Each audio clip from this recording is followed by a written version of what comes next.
Hello, guys. This is Cam Strains. Today, we're going to be talking about the history of the K-37s. Now, as you can see right here, we have a C-41, which was a standard gauge consolidation class locomotive built in around early 1900s. Now, they worked all around Salida, Denver. Some even went to Durango, I'm pretty sure, through the Farmington branch, since that was dual gauge. They were 10 were scrapped in 1928 to be converted to narrow gauge 282s. They were K-37 class locomotives whenever they were converted. They ran from small operations in Durango all the way to big freight trains out of Chama over Cumbrious Pass. As you can see here, here's a K-37 490 in Alamosa, Colorado.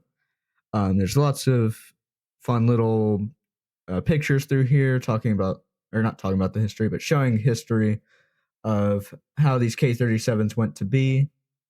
There is still a couple surviving. There is 8 surviving. 490 and 496 were scrapped. A lot of them are on display now on different railroads and around the Colorado area. There are 2 running as of now. There would be 3, but 497 was taken out of service in the early 2000s.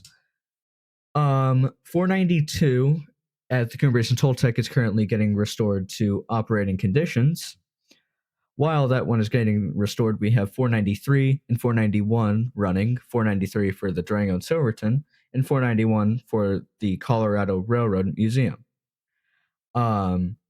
Both still running great. 491, I think, is down at the moment for a tender problem.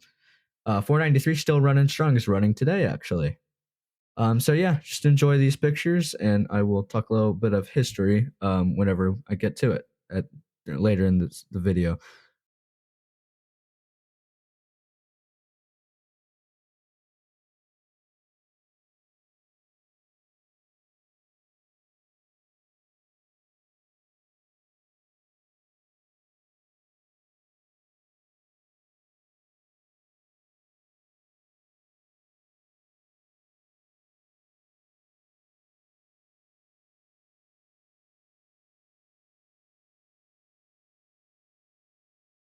Now, as K-37s were really large and very wide, they did not pull very many trains to Silverton. They never pulled trains at Silverton because the tight cliffs and sharp turns would really mess up the trailing trucks. They had really bad trailing trucks. So it was mainly the K-28s that would pull to Silverton. Now, as K-37s did pull a lot of trains out of Gunnison, and they did pull a couple of passenger trains, but they were mainly freight locomotives. They would mainly pull pipe trains, which were gondolas converted into pipe gondolas. They pulled a lot of trains over Marshall Pass, Cumbrious Pass, um, a lot of trains out of Denver. That was one of the big spots. Golden. They were mainly freight locomotives, as I just said. Um, so yeah, a lot of them are just now passenger trains since they don't have used to be on freights because the DNRTW does not exist anymore. Anyways, continuing on with the history whenever we get to it.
Now that you can see here, here it is on the Durango and Silverton 497.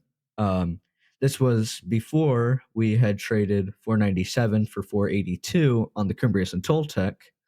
482 was just a lot better of a locomotive. 497 was kind of a track ripper. So here's 497 on the Cumbrius and Toltec at Cumbrius. It was a very good locomotive for them, but it had the same problem as it had here. Its trailing truck would really rip up the tracks. So they took it out of service, and it is currently sitting in the old engine house for the Cumbrius and Toltec in Chama. As now they are working on getting 492 to run. But yeah, it was a good locomotive for the Cumbrius and Toltec for a good, I think, 7 years. So, yeah, that's why it doesn't run there anymore. Now, before we had 493 running for the Durango and Silverton, it used to sit on display in Silverton, just like this here. In 2019, a man by the name Mark Huber, also known as Heiss, pulled it out of the ditches pretty much and waddled it back to Durango. And that's when they started work on it. In 2020, it got into service and has been running ever since, other than a couple of times being down for maintenance and stuff like that.